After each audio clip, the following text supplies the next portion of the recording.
mash, you mash, you chew you up for brunch, and finish you off for dinner or lunch. Munch, munch, dinner or lunch, munch, munch, dinner or lunch. Hola a todos, bienvenidos a Filosofía Clase B, yo soy Oscar. Me dicen que OpenAI es una empresa propiedad de Microsoft, no de Google, como yo dije. Sí, gracias por señalarme este error. No cambia nada esencial de lo que dije, pero sí, es así. Me preguntan, dijiste que las muchachas de las miniaturas son chicas bonitas y nada más.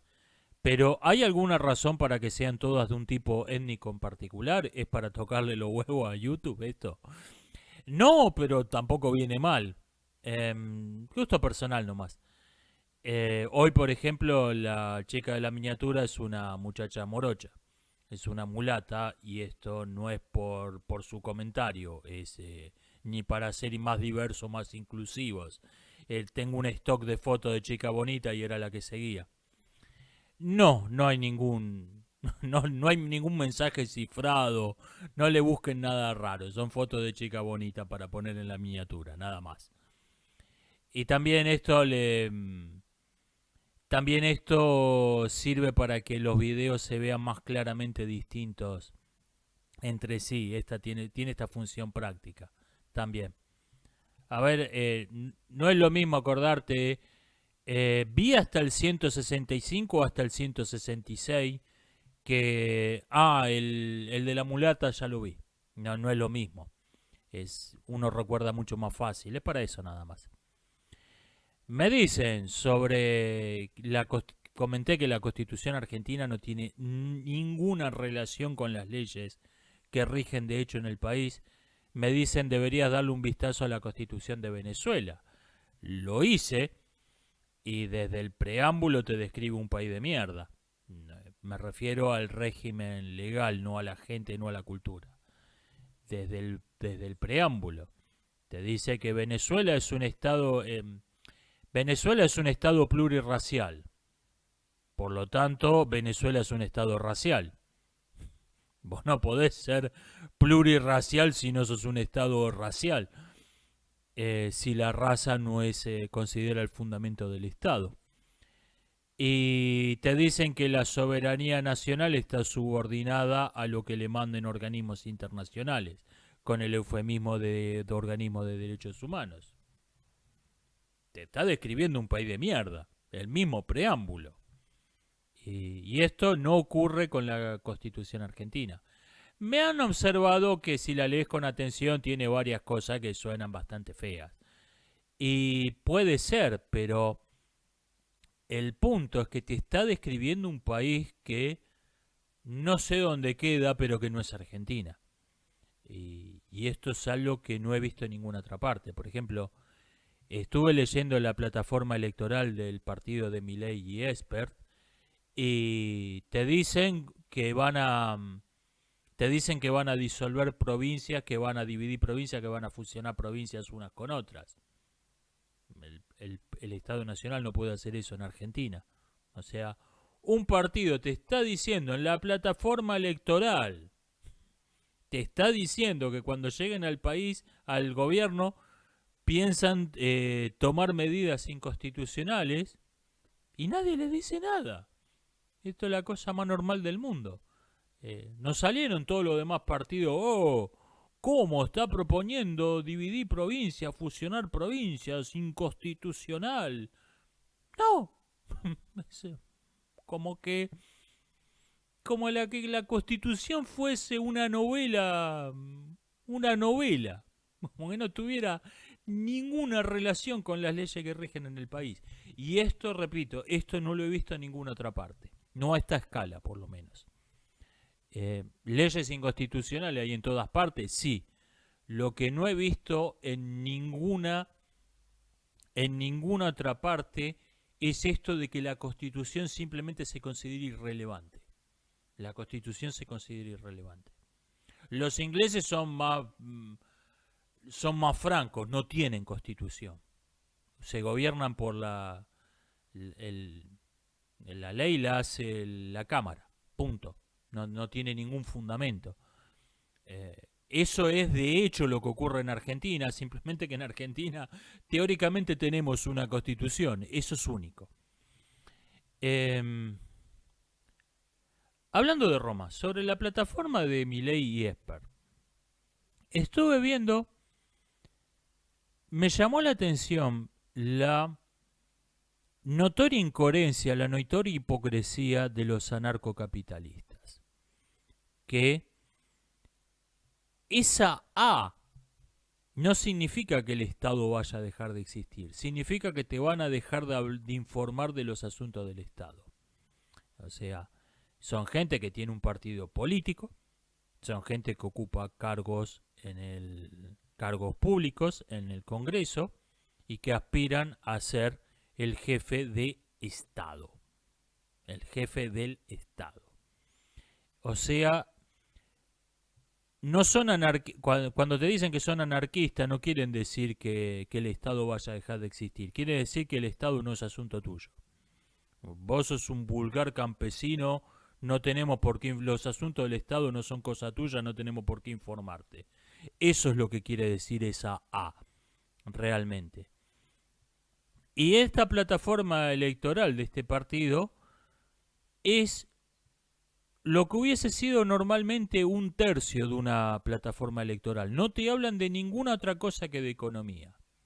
No habla de ninguna otra cosa. Todas y cada, salvo el tema de las provincias y un par más, prácticamente todo lo que dicen es sobre economía.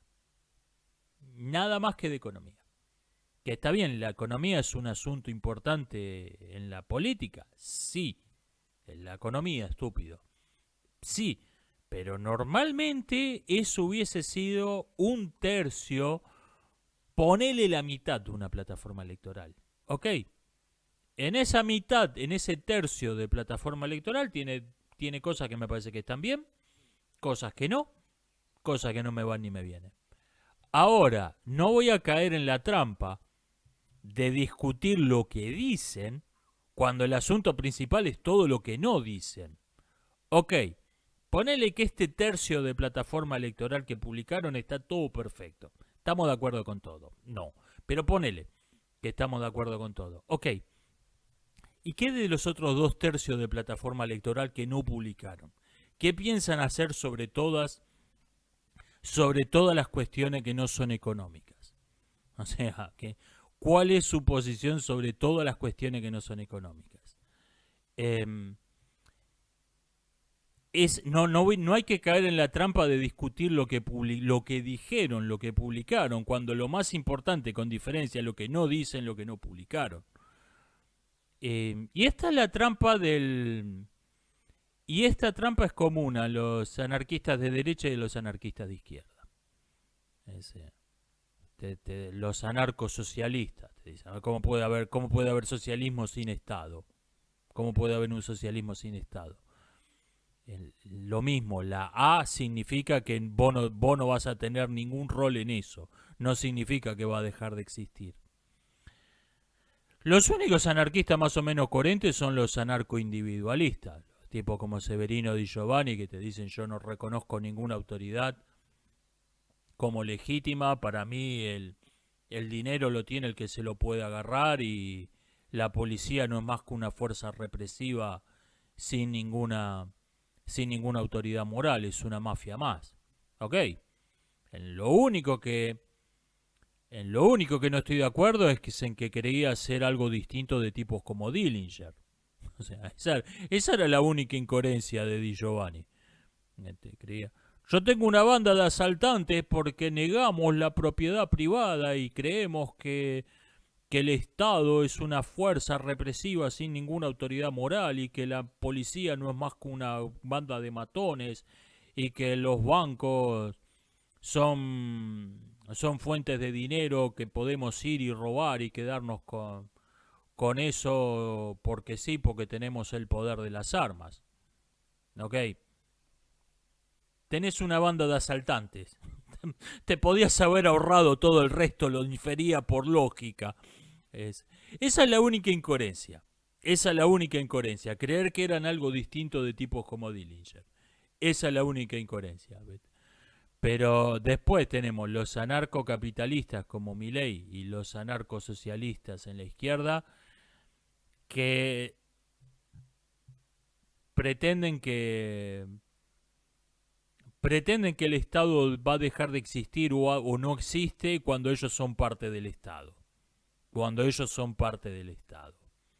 Esa es la gran hipocresía, la gran incoherencia. Me dicen, ¿puedo poner ejemplo de bárbaros refinados? Sí, tenemos toda la rama de los eugenistas, maltusianistas y últimamente transhumanistas, que son bárbaros que escuchan música, son bárbaros que escuchan a Mozart, son bárbaros que escuchan música clásica. Ese es un buen ejemplo. Me preguntan, me critican el concepto de barbarie que cité, como la civilización es aceptar que el estado natural entre dos grupos de personas es la paz, salvo que haya una razón para un conflicto. La barbarie presupone que el estado natural es la guerra, salvo que haya una buena razón para no pelear, para estar en paz. Me dicen que con ese criterio los persas serían los civilizados y los espartanos los bárbaros. No tengo ningún problema con esto. Obviamente usted se está refiriendo al origen etimológico de la palabra bárbaro, o sea, el que no habla griego. Eso es lo que significa etimológicamente. Ok, pero las etimologías de las palabras no tienen ninguna influencia con su uso actual. No tienen ninguna relación necesaria con su uso actual. Me causa gracia que en la película 300 hay una escena donde un persa le dice a un espartano que son unos bárbaros. Ok, puede ser divertido eso, pero en ese caso es un error histórico, pero el uso actual no tiene nada que ver con el origen etimológico. Sí, los persas eran civilizados, y en el sentido que le estamos dando a ese término, los persas eran civilizados, los espartanos eran unos bárbaros. Sí. Me preguntan también en relación a lo mismo si considero al Imperio Azteca una civilización. En el sentido antropológico, sí. Eran gente que tenía ciudades, ejércitos permanentes, formas de gobierno organizadas, que tenían un sistema de escritura, etcétera, etcétera. En el sentido en que estábamos hablando eran un montón de bárbaros. Lo que pasa es que en esto hay una cuestión política, es que si lo pensamos racionalmente, una afirmación como que los aztecas fueron la sociedad más despreciable que haya existido, no debería ser demasiado polémica, debería ser una verdad de perogrullo. Lo que pasa es que este tema se ha politizado con este discurso de que todo lo que está mal en México es por culpa de la conquista española y no por la sarta de corruptos, incompetentes y traidores que los está gobernando ahora. Está ese discurso y por eso no, ¿cómo te vas a meter con los aztecas, con los pueblos originarios y previos a la malvada conquista española? Eran una sarta de bárbaros, un montón de salvajes.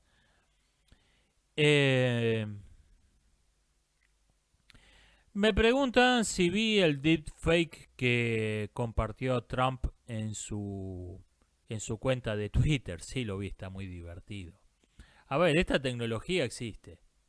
No va a dejar de existir. Y yo creo que hay usos como cualquier otra tecnología previa. Hay usos legítimos y usos no legítimos. En el caso del video que subió Trump, obviamente es un troleo. Obviamente es un troleo. Hay un locutor de la CNN diciendo algo que un locutor de la CNN no va a decir jamás. Y obviamente no tenía intención de engañar a nadie. Y esto me parece que es un uso legítimo. El asunto es cuando te crean un deepfake con un locutor de la CNN diciendo algo que podría haber dicho un locutor de la CNN, o incluso algo que dijo un locutor de la CNN, pero que le cambiaron 2 o 3 palabras. Eso es lo venenoso, porque eso está hecho para que te lo creas. Ese es el que realmente importa. Esto es un meme, es un troleo. Es una nueva forma de troleo, es una nueva forma de meme, nada más. Obviamente nadie espera que no se espera que nadie se lo crea. El problema es que el que está hecho para que te lo creas. El problema es el que está hecho para el que te lo creas. El problema es el deepfake que te toma una entrevista real donde el 99% de lo que dice la persona entrevistada es lo que dijo realmente, y te meten un 1% falso hecho con computadoras. Ese es el que realmente importa. Ese es el que realmente importa.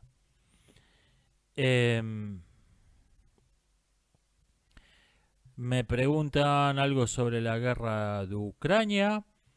Yo pensaba que la ofensiva ucraniana iba a ser el año que viene. Parece que me equivoqué. Parece que ya están en eso.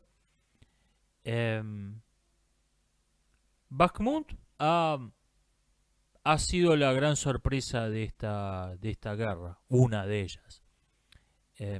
Nadie daba 2 pesos por eso, y terminó siendo una de las batallas más importantes de la guerra. Hay una lógica extraña en la guerra.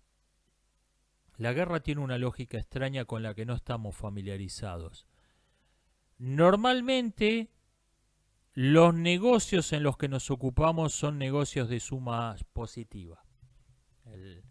Alguien cultiva granos, alguien lo transporta, alguien lo convierte en pan, alguien lo vende, alguien lo consume. Y cuando hacemos toda la cuenta, todo el mundo terminó ganando. Ese ciclo es beneficioso para todos. Este es el tipo de negocio con el que estamos acostumbrados. Todo el mundo termina ganando más de lo que había inicialmente. Eso es suma positiva. La guerra, en cambio, es un juego de suma cero, donde todo lo que perjudica al enemigo me beneficia a mí, y todo lo que me perjudica a mí beneficia a mi enemigo. Las ganancias y pérdidas son relativas. Al finalizar, nadie ganó nada.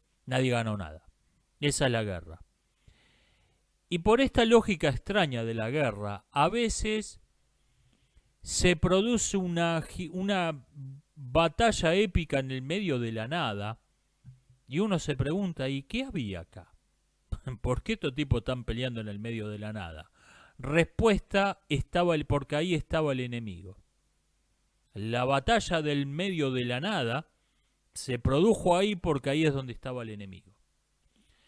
Perdón que fastidie con las referencias a la guerra del Peloponeso, fue el caso de la batalla de Potidea, la que inició el conflicto, que los atenienses creían que iba a ser un trámite, creían que no era nada, terminó siendo una señora batalla.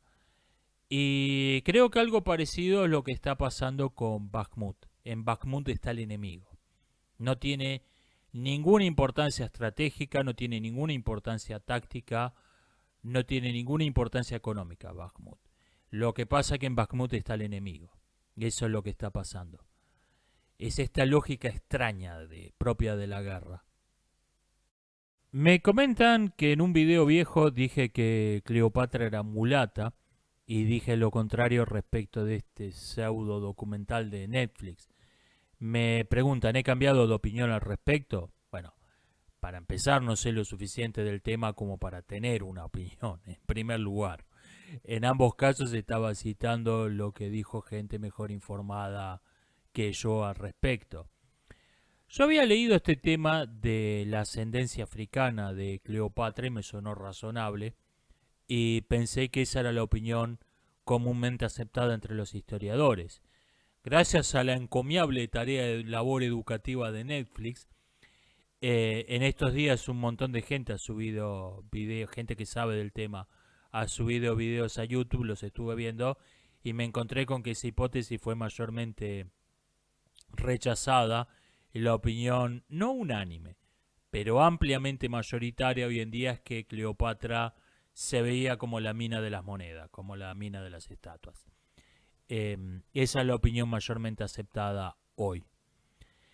El argumento decía que Cleopatra era descendiente de griegos, era de la familia de los Ptolomeos, sí, por línea paterna. Estamos hablando de una sociedad patriarcal, de una verdadera sociedad patriarcal. El linaje femenino no contaba.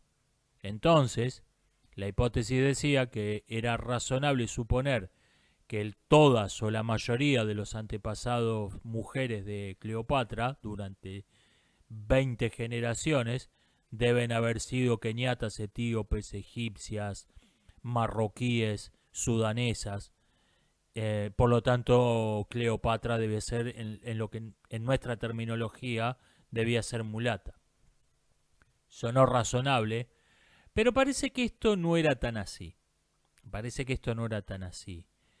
El patriarcado era algo así como la ideología del género en nuestros días. Oficialmente era el sistema que regía en las leyes, en la religión, cosas que estaban totalmente fusionadas. Regían las leyes, regían la religión, pero la teoría en la que se basaba era tan obviamente falsa que nadie lo creía realmente. Un poco como ocurre con la ideología del género en nuestros días. Está en las leyes, está impuesto por el Estado, pero teóricamente es tan absurdo que nadie lo cree realmente. Algo así era el sistema patriarcal.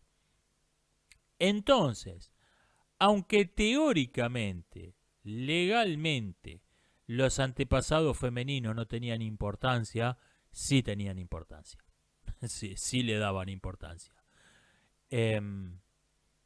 Por ejemplo, incluso varios siglos antes, el historiador Tucídides se jactaba de que sus dos abuelas eran hijas de Milcíades, el vencedor de Maratón, aunque técnicamente no eran ni siquiera parientes para las leyes patriarcales. O sea, había una especie de doble discurso. Una cosa era lo que decían las leyes, una cosa lo que decían los ritos religiosos y otra cosa era la realidad, lo que se creía realmente. Para las leyes la ascendencia femenina no importaba, pero para las costumbres sí importaba. Si eras mulata no podías ser griega. Y por eso nadie iba a tener, ningún rey griego iba a tener una hija legítima al menos con una negra. Ese parece ser la opinión mayormente aceptada hoy. Y repito, los historiadores que asesoran a Netflix no tienen nada que ver con esto, probablemente ni siquiera estén enterados. Partieron del supuesto de que Egipto queda en África. Bueno, esos tipos deben haber sido parecidos a los tipos que llamamos afroamericanos. ¿Qué tan grande puede ser un continente? O sea, esas bestias brutas probablemente no estén ni enterados de todo este asunto, de toda esta discusión. No tiene nada que ver con el asunto. Me dicen respecto del tema del video censurado, del video anterior que fue censurado, que el problema se puede resumir en que en las redes sociales tenés que elegir entre popularidad o hablar con libertad. Va camino a esto. Yo creo que todavía no es el caso. Todavía podés tener las dos cosas. Porque la censura está totalmente automatizada, la hacen máquinas y esas máquinas pueden ser engañadas. El problema es que va a llegar el día dentro de no mucho, donde los bots se den cuenta que no estás hablando del chocolate Hershey. Y ahí tus opciones van a ser o que eliminen tu canal o no hablas del tema. Ahí las opciones van a ser esas. Me han recomendado tener un canal light al margen de los canales que tengo ahora. Me dicen que otros han hecho esto mismo. Sí, ya lo sé. No me gusta esta alternativa. Vos no podés tener un canal light sin tener una persona light, sin volverte light vos. No me gusta. No me gusta esta opción. Me dicen que lo usa un partido político en España. Sí, lo usan varios este sistema. No me gusta. No me gusta. No me gusta. Voy a seguir haciendo lo que estoy haciendo hasta ahora mientras pueda. Me doy cuenta que en algún momento no se va a poder. Alguien me dice, me dijeron varios me dijeron, hicieron chiste con la metáfora que dije que el 10% de los seguidores de todo canal son talibanes. Varios, varios hicieron chistes con eso. Me dicen también que alguien me dice que por el tema del dispositivo donde siguen mis videos, si me voy de YouTube no me puede ver, me va a dejar de ver. Y tiene sentido. A ver, supongo que tiene un plan de estos que no te dan, propiamente no te dan acceso a internet, te dan YouTube, Netflix o alguna cosa más, pero no YouTube, no internet en abstracto. Tiene sentido.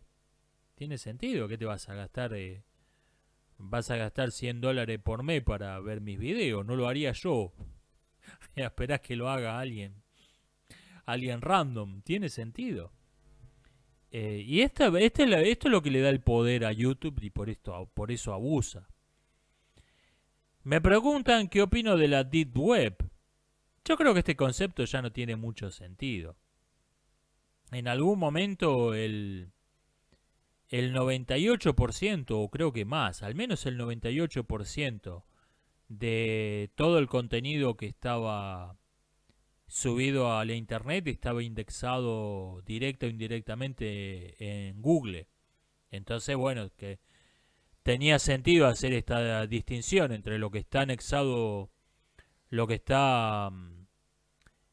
se puede acceder por Google y lo que no. Y había una especie de mitología de, ok, ¿y qué carajo es ese otro 2% de la internet? ¿Qué hay ahí? Se había creado una especie de mitología del sector de la internet al que no podías acceder por Google. Lo que pasa es que Google perdió relevancia. Google ha perdido visiblemente relevancia. Entonces ya esa distinción me parece que no tiene ningún sentido entre lo que se puede acceder por Google y lo que no. Yo para empezar ya casi no uso Google. Lo uso cuando estoy editando, uso el buscador de imágenes. No es el único que uso, pero lo uso. Y uso sobre todo la búsqueda inversa de imágenes de Google, es muy buena. Yandex, que es el que más uso, no lo tiene. Directamente no tiene esa aplicación. Y el del patito que se promocionaba diciendo que que era un Google malo, que se promocionó diciendo que no te rastreaban tus búsquedas, o sea, no estabas después se supo que era mentira, que si uno lo pensaba un poco se daba cuenta que era obviamente mentira, pero yo lo comenté esto y se me enojaron varios, pero bueno. Se promocionó con eso y cuando se supo que era mentira se vino abajo. DuckDuckGo. Y Bing sí tiene. DuckDuckGo creo que tampoco tiene búsqueda de imágenes inversa. Bing sí la tiene, pero los resultados son un poco cutres. El de Google es mucho mejor. Es para lo único que estoy usando Google. Buscar en Google es algo que he dejado de hacer hace meses por lo menos, diría años. O sea, Google ya no es un sitio tan relevante. Google ya no es un sitio tan relevante. Entonces no tiene sentido hacer esta distinción entre la web a la que se accede por Google y este rincón oscuro, misterioso que no está en Google. Porque es media internet, un tercio de la internet por lo menos. Es hoy la Deep Web. Ya no tiene sentido. Estamos en 1984 ya. Decía un meme, Orwell tenía razón en lo esencial, pero diablos que se equivocó con la estética. Sí. O sea, em, y tiene sentido que se haya equivocado con la estética, porque toda la gente que está tratando en las últimas... A ver, los regímenes de Rusia y Alemania, sobre todo, entre otros, pero los de Rusia y Alemania sobre todo, previnieron a todo el mundo a cualquier cosa que tuviera el aspecto superficial de los tipos que gobernaron Alemania, de los tipos que gobernaron Rusia. Entonces, el modo de colarte, el mismo tipo de ideas, el mismo tipo de políticas que rigieron en Alemania, que rigieron en Rusia, era disfrazarlas para que se vieran como algo completamente distinto. Este disfraz afecta el habla, la terminología, afecta el aspecto físico, afecta toda la parte estética. Toda la parte estética. La idea era tener gente que con las mismas ideas que los tipos que gobernaron Alemania en los 30-40, pero que se vean como lo más distinto posible a esos tipos. Por eso Orwell se equivocó tanto con la estética, aunque tenías razón en lo esencial. Tenemos este discurso extrañísimo donde el oficialismo habla como si fuese oposición, o incluso como si fuese una oposición revolucionaria, ni siquiera una oposición dentro del régimen. Esta cosa rarísima procede de ahí, de que había que disfrazar el totalitarismo, porque si se veía igual a los totalitarismos de mitad del siglo pasado, nadie te lo iba a comprar. Ese era el asunto. Me comentan respecto de la parodia live action de La Sirenita de Disney, que le ha sorprendido ver a muchos conservadores en YouTube elogiando la película animada original, como si la película animada original no se apartase ya de la verdadera esencia de la moraleja del cuento. Es un buen punto esto. Es verdad, en la película animada Ariel tiene razón y vive feliz para siempre con su príncipe humano en la tierra. O sea, todo el punto de si sos una sirena no te podés casar con un humano, zapatero a tus zapatos, que es la moraleja del cuento, se pierde por completo en esa película. ¿Sí? Yo este mismo patrón lo he notado en otras cuestiones. Por ejemplo, cuando alguien se pone a hablar de lo mucho que aborrece el estereotipo del strong female character, del personaje femenino fuerte, y tiene razón porque ese estereotipo es aborrecible, invariablemente, o casi siempre, van a poner como ejemplo de verdaderos personajes femeninos fuertes, verdaderos personajes femeninos que le parecen admirables, al paciente cero de la peste, que son Ellen Ripley de Alien, sobre todo de Alien 2, y Sarah Connor de Terminator. Personajes que fueron intencionalmente masculinizados. Son personajes que fueron desfeminizados porque ya se había colado en Hollywood la idea de que lo femenino es sinónimo de débil y lo débil es sinónimo de despreciable. Todo lo femenino es débil y todo lo débil es despreciable, por lo tanto, todo lo femenino es despreciable. Esa idea central de la ideología feminista ya se había colado en Hollywood. Entonces son personajes donde en esos personajes se modificaron diálogos, se eliminaron escenas, se modificó el vestuario, etcétera, para masculinizarlos, para volver los personajes pseudo masculinos. O sea, son el origen del strong female character. Lejos de ser verdaderos personajes femeninos admirables. Em, Le cito sin ponerme demasiado, sin ponerme a investigar ni irme muy atrás en el tiempo, le cito más o menos por la misma época y en películas populares: Evelyn de la momia, la doctora Parrish de Ve Invasión Extraterrestre, o yendo un poco más atrás, la Agente 99 de Get Smart. Son personajes realmente femeninos. Son femeninos en su modo de hablar, en su modo de actuar, en su modo de vestirse, y eso no impide que sean heroínas de acción.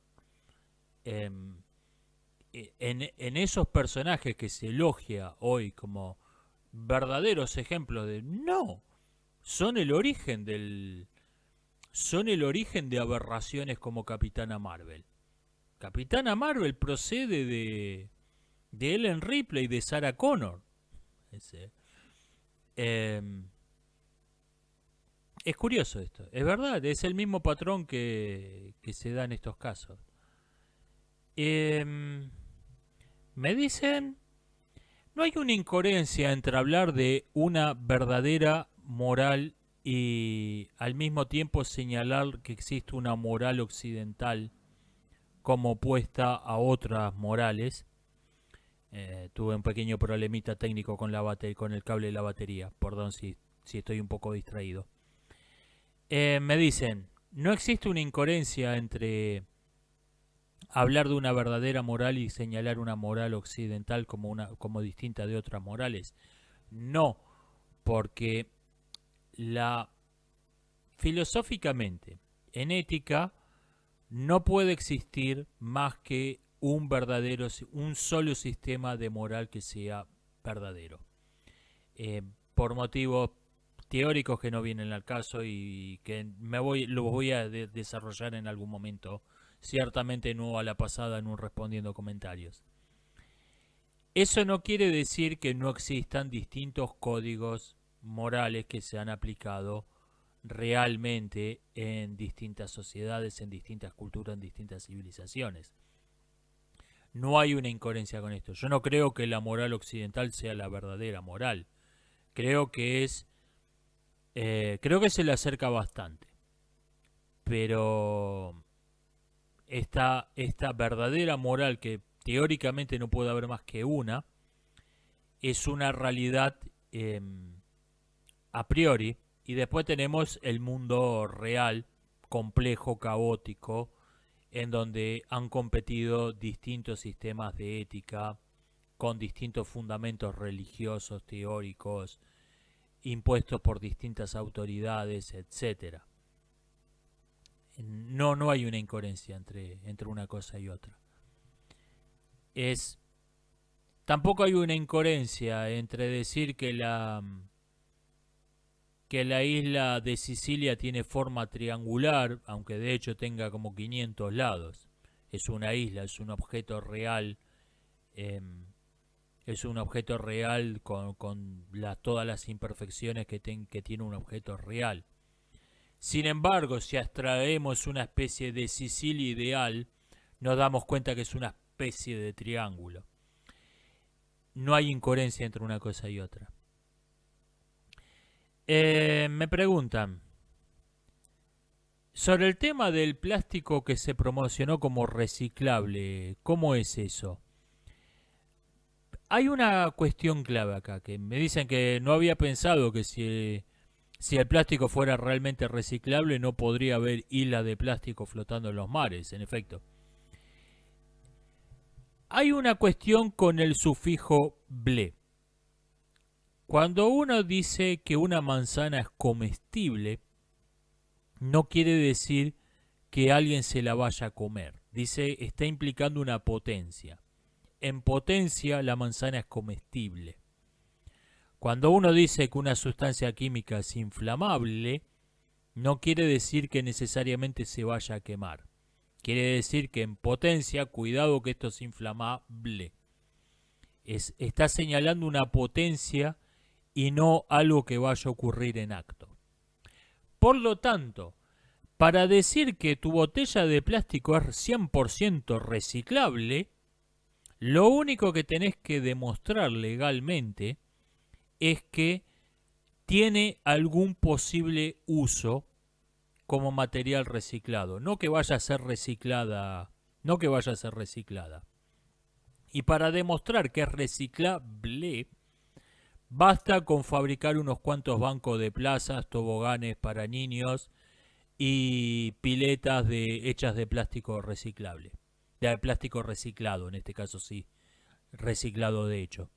Es todo lo que necesitas para poder promocionar tu botella de plástico como 100% reciclable sin que eso cuente técnicamente como publicidad fraudulenta. Y por eso, por este tipo de cosas es que existen los mayores cúmulos de desechos tóxicos en el planeta. Los abogados. Me dicen que el principal uso de la soja es como comida para cerdos. Por eso es que está subsidiada y los productos para consumo humano son algo secundario. Tiene sentido. Tiene sentido. Sigo encontrándole sentido a la teoría de que hay una sutil intención de control de la población en esto. Me dicen que el hecho de que hoy la gente tenga una mayor conciencia de cómo funcionan los asuntos internacionales probablemente se deba a que todo el mundo juega juegos de estrategia. Pues yo citaba que me asombraba la sofisticación de una idea que había escuchado respecto de del apoyo de China a Rusia en la guerra ruso-ucraniana, que decían que está tratando de que no es que le caigan bien los rusos a los chinos, quieren que la guerra se extienda en Ucrania para desgastar a los rusos porque los chinos piensan invadir el Turquestán y en esa guerra contra el Turquestán los rusos serían aliados naturales de los nativos. Entonces, para que Rusia permanezca neutral o dé un apoyo indirecto mínimo solapado pero no entre en guerra con China, están tratando de que la guerra de Ucrania se extienda para debilitarlo. Y a mí yo comentaba que me asombraba lo sofisticada de esa opinión. Me dicen que este tipo de cosas en los juegos de estrategia son moneda corriente. Ese tipo de maniobras, por eso puede ser que todo el mundo las vea en el mundo real. Tiene sentido, tiene sentido. Yo no juego videojuegos, así que es natural que se me haya pasado por alto esta hipótesis. Y ahora que lo pienso, eso también explicaría por qué, mientras que el pensamiento popular se ha vuelto muy sofisticado para algunas cuestiones, como estas que acabo de citar, sigue siendo prácticamente ciego para ver la guerra cultural, porque la guerra cultural no existe en los videojuegos. Creo que en el Age of Empires los sacerdotes podían hacer conversos, pero muy poca cosa. No existe de modo relevante la guerra cultural en los videojuegos. Por eso tiene sentido que al mismo tiempo que es muy sofisticado para algunas cosas, siga siendo muy ingenuo o completamente ciego para otras. Me dicen, si... Me preguntan, ¿Tom Cruise no iba a filmar la primera película en el espacio? Sí, se le adelantaron los rusos. Si tu objetivo es ser el primero en algo, tenés que apurarte. Me preguntan, si tuviera que elegir vivir en un totalitarismo, ¿cuál preferiría? El que tenga las fronteras peor vigiladas. Me enteré del Transformer no binario. Sí, yo lo escuché y pensé que era un troleo. Pensé que era un meme. Hasta que Tipito enojado subió un video hablando del tema y me enteré que era de verdad. Estamos más allá de la ley de Poe. Ya no es que en internet no podés distinguir a un troll de alguien que está hablando en serio. Es que nadie está hablando en serio. Nadie habla en serio. Tenés farsantes que creen que la farsa es importante, que la farsa va a cambiar al mundo, y tenés farsantes que no. Tenés farsantes que no. Pero no hay otra cosa que farsantes. Nadie habla más en serio. Y esto es un problema. Esto es un problema. Me dicen, ¿por qué tengo en alta estima algunas religiones si, siendo yo ateo, debería considerar que toda religión es una ideología basada en una mentira? Es que yo no creo que los mitos sean mentiras. Esta es una visión de los mitos muy propia de la Ilustración, y el pensamiento ha avanzado mucho en este concepto.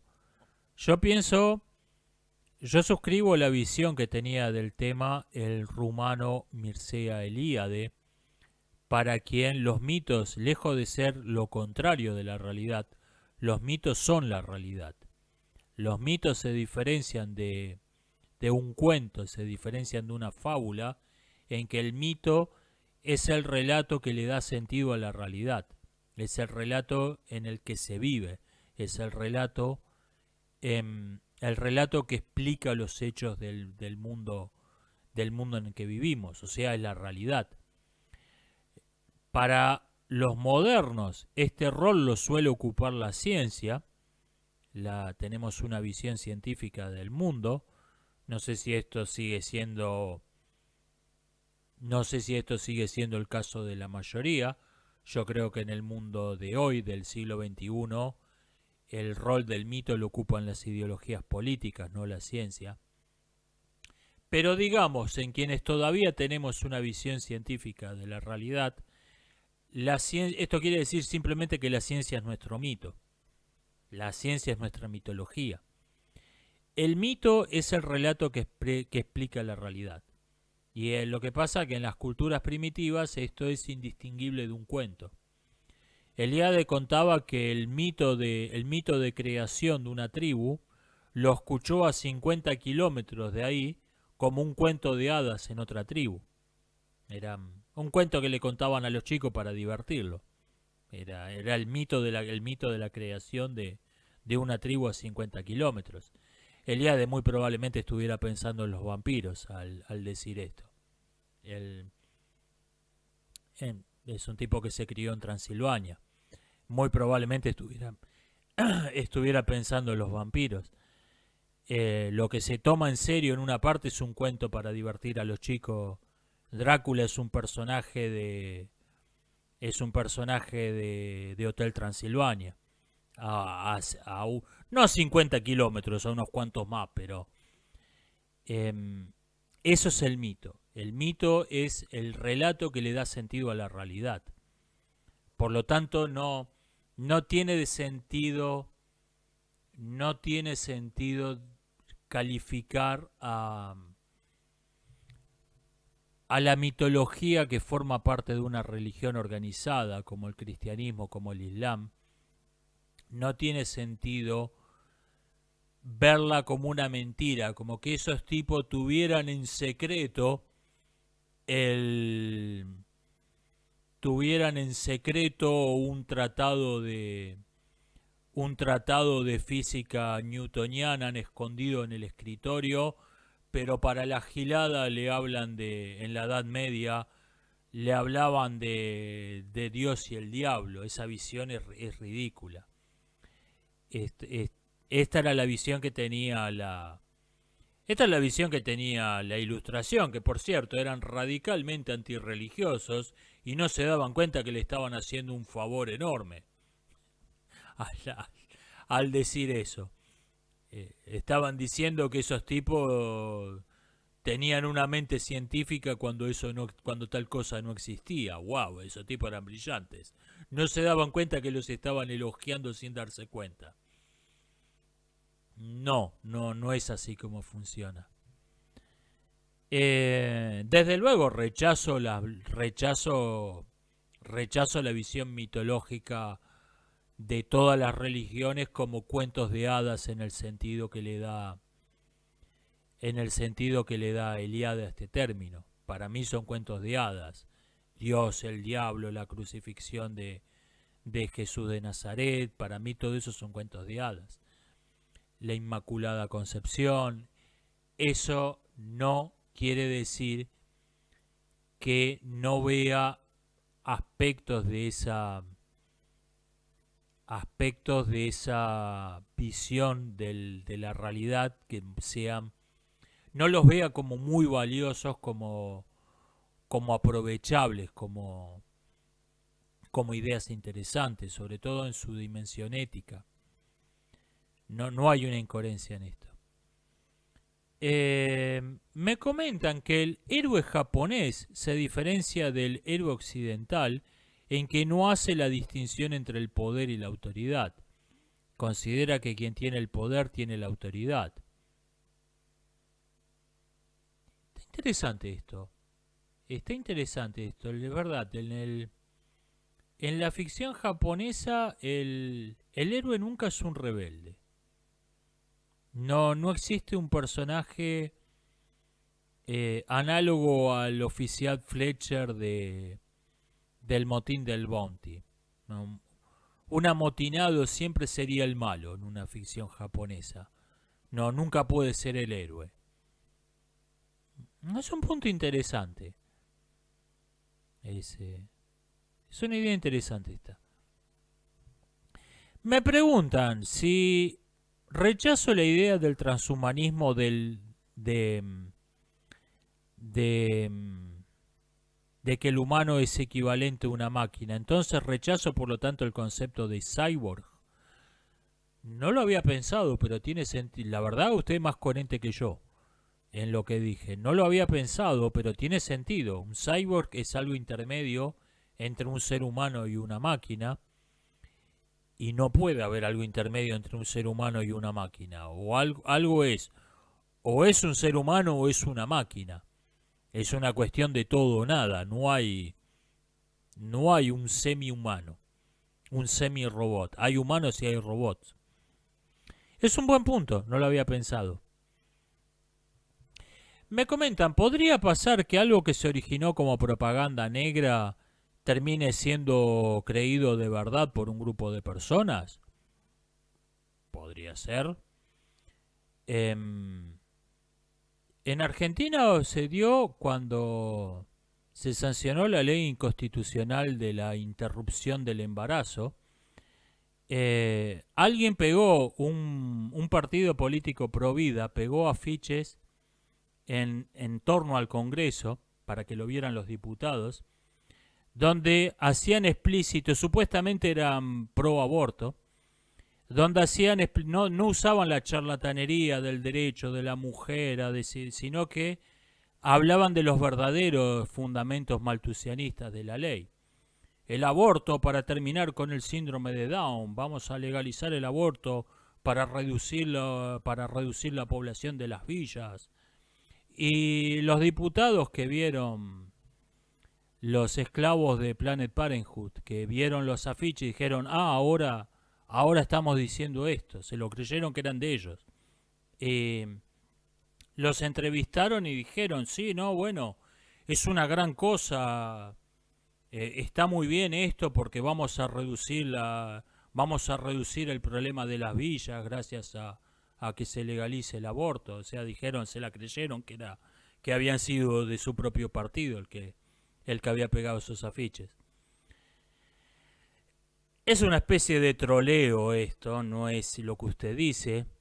Más parecido a lo que usted dice me viene a la memoria el caso de la cienciología, que es donde un escritor de ciencia ficción se convirtió en un líder de culto. Esto me parece que está más cerca de lo que usted dice. No pude pensar un ejemplo puro. No pude pensar un ejemplo puro de algo que se lanzó como propaganda negra y se incorporó al discurso del otro partido. No me parece una locura. Podría pasar. Simplemente no pude pensar ningún ejemplo. Me comentan si vi el video que compartió All Hardcore de la feminista mexicana que se quejaba de la discriminación en vagones segregados por sexo en México. O sea, no se quejaba de que la mera existencia de esos vagones de trenes segregados por sexo sea discriminatoria. Se quejaba de que había discriminación dentro de los vagones segregados. hablando de la ley de Poe. Lo vi ese video. Me dio bastante lástima esa chica. No se me escapa que es una mala persona. No estoy siendo ingenuo, no digo pobrecita, parece buena chica, no, se nota que es una persona horrible. Pero horrible por dentro, horrible por fuera. Es fea por fuera y se nota que es todavía más fea por dentro. Pero qué vida total, pero me dio lástima. Qué vida totalmente desperdiciada que se nota en ese video. Qué vida totalmente vacía de sentido, totalmente vacía de propósito que uno nota. Oscar decía que le llamaba la atención que decía tener 30 años. ¿No? Yo no soy bueno para la edad, pero 30 años. Y yo le creo que tenía 30 años, físicamente. ¿Qué pasa? Que tiene la cara de una niña de 7 años porque no vivió. ¿Por eso te llama la atención qué edad tiene? Tenía la cara de una chica de 5 años, porque no vivió, no tuvo una vida. Físicamente tiene 30 años, sí, le creo. Pero qué vida totalmente vacía de sentido, qué vida totalmente vacía de propósito que se nota en ese video. Y por eso, porque se tiene que preocupar porque los vagones, porque en el vagón discriminador me discriminaron, porque no tiene nada que hacer con su vida, no tiene nada de qué ocuparse. Y la verdad que da un poco de pena. La verdad que me dio pena. Me dio pena sobre todo porque veo que no es un caso aislado. Veo que no es un caso aislado. Hay gente que está, como esta chica, está a mitad de camino, le quedarán otros 30 años de vida. Ponele, más de un tercio de la vida vivió seguro. Y cronológicamente. Y no es más que una extensión hueca, vacía, donde no hay nada. Eso da un poco de pena.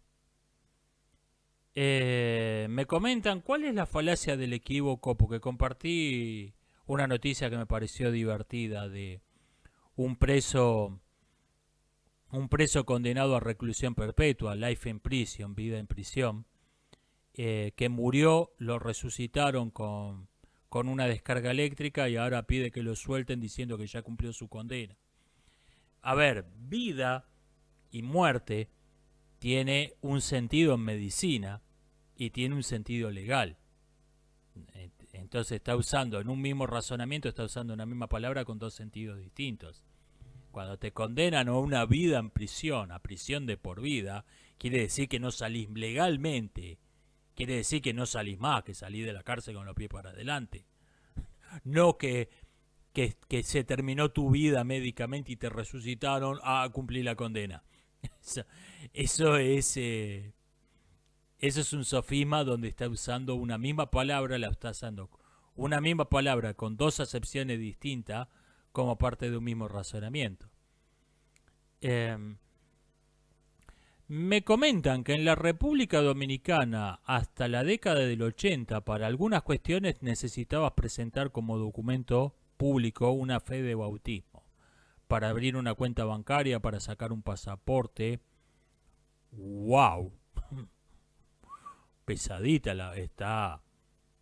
Si esto no es una religión de Estado, no está muy lejos. No estamos hablando de la Edad Media, estamos hablando 1880 en un país latinoamericano. Esto me sorprendió muchísimo. Wow.